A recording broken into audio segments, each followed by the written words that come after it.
Sobat Sehat, kembali lagi di podcast Markombur. Mari komunikasikan obat dan makanan yang benar bareng Bepom Medan. Mari. Oke. Nah, Sobat Sehat, pernah nggak sih Sobat Sehat ini di rumah menemukan obat yang udah lama itu tersimpan di rumah, atau obat sisa resep nih yang kita konsumsi terus tersisa ada di rumah? Nah, Sobat Sehat harus hati-hati ya terhadap penggunaan obat yang sudah tidak terpakai lagi atau kadaluarsa. Kenapa? Karena kalau dibuang secara sembarangan itu bisa merusak lingkungan ya Pak ya. Betul sekali. Nah, untuk membahas lebih dalam mengenai konsep Ayo Buang Sampah Obat atau ABSO, di sini sudah kita hadirkan narasumber dari Balai Besar Pengawas Obat dan Makanan di Medan, Bapak Mozaza Sirait SSI APT. Halo Bapak, apa kabar? Halo Mai, kita ketemu lagi. Iya. Salam sehat untuk semuanya. Iya Bapak. Iya. Nah Bapak, tadi seperti yang kita sebutkan bahwasanya di episode kali ini kita akan membahas mengenai tema atau campaign ya Pak ya, Ayo Buang Sampah Obat atau ABSO. Boleh Pak dijelaskan ke Sobat Sehat mengenai ABSO itu apa sih sebenarnya Pak? Baik, Mbak Maya dan seluruh pendengar, kita ketemu lagi pada kesempatan yang sangat baik. Ayo Buang Sampah Obat ini mungkin belum begitu familiar bagi masyarakat. Apa sih bedanya gitu ya, sampah obat dengan sampah lainnya, kan gitu. Nah, kita menyebut sampah obat itu tentunya adalah obat-obat yang ada di rumah masyarakat yang tidak layak lagi digunakan. Bisa karena sudah rusak ataupun karena kadaluarsa gitu. Mungkin saja dia belum kadaluarsa tapi sudah rusak, berarti kita tidak boleh lagi menggunakan itu. Dan kadaluarsa tentu tidak lagi layak digunakan karena manfaatnya tidak kita dapatkan lagi sebagaimana seharusnya. Setidaknya untuk dua kategori ini kita sebut sebagai sampah obat ya Pak ya. Nah, sampah obat menegaskan kembali kenapa kita nggak boleh buang sembarangan, karena obat itu adalah pada umumnya bahan kimia. Iya betul Bapak. Kan gitu. Maka penanganannya juga secara khusus. Betul. Supaya pertama tidak merusak lingkungan, tidak menjadi pencemaran lingkungan, dan juga satu hal yang sangat penting, jangan sampai disalahgunakan. Gitu. Karena kan terkadang kelihatan obat itu dengan kemasan yang bagus, blister yang masih utuh, identitas yang relatif masih terlihat dengan jelas. Kalau nggak hati-hati kan, ini dikira masih bagus, belum kadaluarsa, padahal sudah kadaluarsa. Padahal kalau sudah kadaluarsa, kan selain manfaatnya, reaksi yang terjadi pada obat itu sendiri kan sangat mungkin terjadi reaksi kimia yang menyebabkan obat itu menyebabkan menjadi racun ataupun efek samping yang lebih lagi tidak seperti yang ditulis di sana pada labelnya itu. Nah, maka untuk menghindari pencemaran lingkungan dan juga untuk menghindari penyalahgunaan ataupun salah digunakan lah gitu ya oleh orang-orang yang baik secara sengaja ataupun tidak secara sengaja. Maka Badan POM mengkampanyekan program Ayo Buang Sampah Obat, dan ini ditujukan kepada masyarakat yang mengedukasi masyarakat agar menangani sampah obat itu secara khusus, bisa nanti melalui apotek-apotek yang terdekat yang bekerja sama dengan Bepom, ataupun nanti kalau secara mandiri akan kita sampaikan bagaimana caranya. Yang penting dulu, ayo masyarakat dengarkan, jangan sembarangan membuang sampah obat. Gitu Mbak Maya. Luar biasa ya Pak ya. Tadi penjelasan Bapak bahwasanya obat yang ada di rumah itu kan kebanyakan ada yang sudah kadaluarsa, atau karena kebanyakan Pak masyarakat itu, ini pengalaman kita ya Pak ya. Masyarakat itu kadang kalau sudah pakai obat, kemudian disimpan, ke depan kalau ada tiba-tiba sakit mau pakai lagi tuh obat, gitu ya Pak ya. Nah mungkin yang perlu ditekankan ke masyarakat itu gimana sih penggunaan obat itu tidak berlarut-larut mungkin gitu Pak. Dari Bepom mungkin ada nggak yang bisa dijelaskan terkait itu? Nah sebenarnya pertama yang perlu kita sampaikan juga adalah sebelum kita bicara lebih jauh tentang sampah obat, untuk menghindari jangan sampai terjadi sampah obat gitu ya. Pertama, belilah memang benar-benar sesuai dengan kebutuhannya. Kebutuhan ya Pak ya. Katakanlah kalau itu obat bebas gitu ya, yang tanpa resep dokter, ya kondisi sakitnya seperti apa.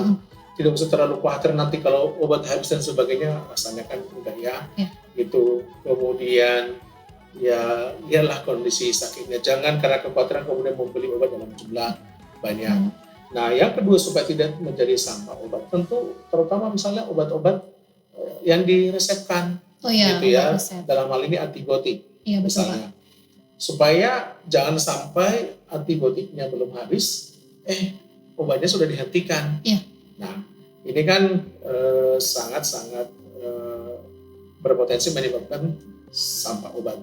Memang ada obat tertentu, misalnya hentikan penggunaannya kalau misalnya sudah membaik, katakanlah obat penurun panas gitu ya, kalau sudah demamnya membaik, gitu, udah turun, ya tidak dianjurkan lagi untuk terus dikonsumsi. Jadi perhatikan sesuai dengan kebutuhan kita. Kalau ada yang diresepkan dokter harus memang konsumsi sampai habis, pastikan habis. Semoga sampah obat itu tidak terlalu banyak, gitu ya, bisa dihindari. Karena ini kan rugi kan secara ekonomi kan, secara ekonomi. Ada kan obat-obat yang harganya juga mahal ya, gitu ya. Kalau tersisa, terbuang, nanti wah sayang banget nih kan gitu. Disimpan-simpan, malah menyebabkan kerugian bagi kita yang lebih parah lagi, lebih berbahaya lagi. Itu Bapak. Iya Bapak. Kemudian Pak, ini mungkin mengenai tadi Bapak sampaikan bahwasanya kan ini edukasi untuk masyarakat gitu terkait ayo buang sampah obat. Untuk edukasi terkait buang sampah yang benar itu seperti apa Pak dari versi BPOM? Boleh dijelaskan? Cara pembuangan sampah yang baik itu. Nah, membuang sampah obat ini kita perlu belajar lebih detail ya, karena apa? Kan obat-obat ini bermacam-macam bentuknya. Iya, betul. Gitu ya. Ada yang cairan, ada yang tablet, ada yang kapsul, ada yang kalau suntikan ya bukan masyarakat ya, itu kan di ranah sarana pelayanan kefarmasian. Nah, kalau untuk sediaan yang tablet ataupun kapsul, keluarkan isi obatnya dari kemasan, kemudian hancurkan, campur dengan tanah atau ampas kopi, bungkus rapat lalu buang ke tempat sampah. Gitu ya. Kemudian untuk obat cair seperti sirup, campur dengan bahan cairan atau bahan-bahan lainnya yang kotor ya, tutup botolnya lalu buang ke tempat sampah, jangan ke toilet ataupun ke selokan. Gitu ya. Kemudian untuk kemasan obatnya sendiri, pisahkan dari isinya dan dibuang sesuai dengan jenis sampahnya. Nah, yang sering memang ditemukan di masyarakat itu kan tentu adalah tablet, kapsul ataupun yang obat cair seperti sirup tadi sudah disampaikan ya, bagaimana cara membuangnya dengan cara yang benar. Nah, cara yang kedua itu mungkin lebih baik BPOM kan bekerja sama dengan apotik ya gitu ya, untuk mengumpulkan sampah obat tuh. Masyarakat boleh datang ke apotik tersebut ya, contohnya kita kan bersama dengan Kimia Farma nih kan itu. Nah, bawalah sampahnya ke sana, nanti Kimia Farma akan bekerja sama dengan kita untuk melakukan pemusnahan secara bersama-sama. Jadi ini juga cara kita tidak bisa sendiri ya, kan gitu. Mengkampanyekan ini juga udah bersama dengan pihak pelaku usaha ya, gitu ya. Seperti yang saya katakan tadi, mari boleh ke sana gitu ya, kalau tempatnya memungkinkan. Karena nanti itu akan kita tangani dengan sangat-sangat baik. Nanti jangan dikira ini sampahnya dikumpulin mau diapain gitu. Oh, ini kan sampah ini benar-benar dikumpulkan untuk dimusnahkan. Tetapi kalau tempatnya tidak terjangkau seperti tadi ya, bagaimana pemusnahan untuk tablet dan kapsul, demikian juga untuk obat cair yang sudah kami sampaikan. Nanti bisa dibaca lebih detail di bawah ini. Luar biasa. Berarti untuk masyarakat yang tidak bisa memberikan sampah obatnya ke sarana apotik, bisa juga melakukan secara mandiri berarti ya Pak ya, membuang sampah secara mandiri. Dengan penjelasan yang sudah Bapak sampaikan, ada berbagai tipe jenis obat, sediaan obat, dan cara pembuangannya juga berbeda-beda ya Pak ya. Oke. Nah, mungkin Bapak ada pesan paling penting nih Pak untuk masyarakat terkait campaign ini Pak, biar bisa lebih ditekankan. Boleh Bapak? Baik. pesan pentingnya pertama, belilah obat yang benar-benar sesuai kebutuhan. Oke. Supaya tidak menjadi potensi sampah gitu ya, karena itu merugikan kita secara Ekonomis ya. dan jangan sampai nanti ada rasa sayang banget kalau dibuang ya. Iya. Udah biarkan saja gitu. Betul. Nanti tunggu saja kapan sakitnya gitu ya. Itu yang pertama. Yang kedua,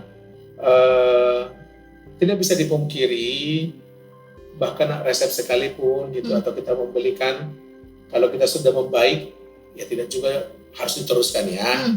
Maka lihatlah, nah ini sebaiknya ada kotak obat gitu ya. Nah lihatlah kotak obatnya gitu ya secara rutin. Kalau memang sudah rusak dan kadaluarsa segera dipisahkan. Nah yang ketiga, perlu sekali juga kita sampaikan ini, pastikan penyimpanan obat itu sesuai dengan petunjuk penyimpanannya. Oh ya, betul. Ya, karena kalau tidak, itu juga sangat berpotensi untuk menyebabkan sampah obat ya. Katakanlah misalnya di petunjuk penyimpanan, simpan di suhu dingin gitu ya. Ya simpanlah pada suhu dingin, karena kalau tidak dia kan rusak dan menjadi sampah gitu ya. Nah kalau memang sudah benar-benar diperiksa gitu ya dan memang ada sampah obat, pisahkan dan lakukan seperti yang tadi gitu ya.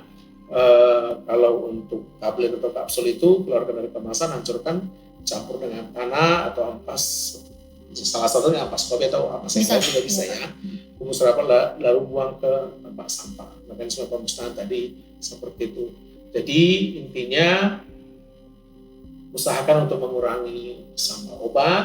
Kalaupun sudah menjadi sampah, jangan buang sembarangan, tetapi buanglah dengan cara yang benar, bisa mengantarkannya kepada apotek yang sudah bekerjasama dengan BPOM, atau juga melakukan pemesanan secara mandiri, tetapi harus dengan cara yang benar. Dengan demikian lingkungan kita akan terjaga, obatnya juga tidak lagi potensi untuk disalahgunakan, dan ini menjadi kebiasaan yang baik dalam membuang sampah secara keseluruhan gitu ya.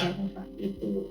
Karena namanya bahan kimia ini kan tidak mudah terurai gitu. Jadi kalau sampai mencemari lingkungan, jangan dilihat ini kan hanya sedikit, tapi sedikit kali sekian banyak rumah tangga. Betul Bapak. Dan ini harus dipikir loh. Iya. Mungkin saya ada sampah obat di rumah, mungkin hanya 2-3 strip, 4-5 botol sirup misalnya, tapi kali sekian rumah tangga di Indonesia sudah berapa ya Pak ya? Sudah berapa banyak. Oleh karena itu harus hati-hati. Jangan sembarang buang sampah obat. Sebenarnya buang sampah yang lain pun nggak boleh sembarangan ya. Betul Bapak. Itu juga harus diingat tuh. Ini harus menjadi kebiasaan yang baik gitu ya. Sampah makanan kah, sampah sisa pekerjaan kah, sampah rumah tangga itu juga boleh sembarangan. Apalagi untuk buang sampah obat. Ayo menjadi bijak untuk membuang sampah, terutama untuk sampah obat. Betul. Begitu Mbak Maya. Terima kasih Bapak penjelasannya. Iya. Kita jadi tahu ya Sobat Sehat bahwasanya sampah obat itu harus kita buang secara benar. Kalau tidak bisa secara mandiri, boleh melalui sarana atau apotek seperti yang dijelaskan oleh sudah bekerjasama dengan BPOM. Iya, betul sekali. Iya, oke Sobat Sehat, tetap waspada terhadap penggunaan obat. Jangan simpan obat dalam waktu yang lama atau sampai kadaluarsa. Kalau mau dibuang, harus tetap waspada. Mungkin itu dulu podcast kita episode kali ini. Terima kasih Bapak atas pemaparannya. Sobat Sehat semuanya, terima kasih. Sampai ketemu lagi di podcast berikutnya bareng Mark Kombur. Mari komunikasikan obat dan makanan yang benar bareng BPOM Medan. Medan. Oke.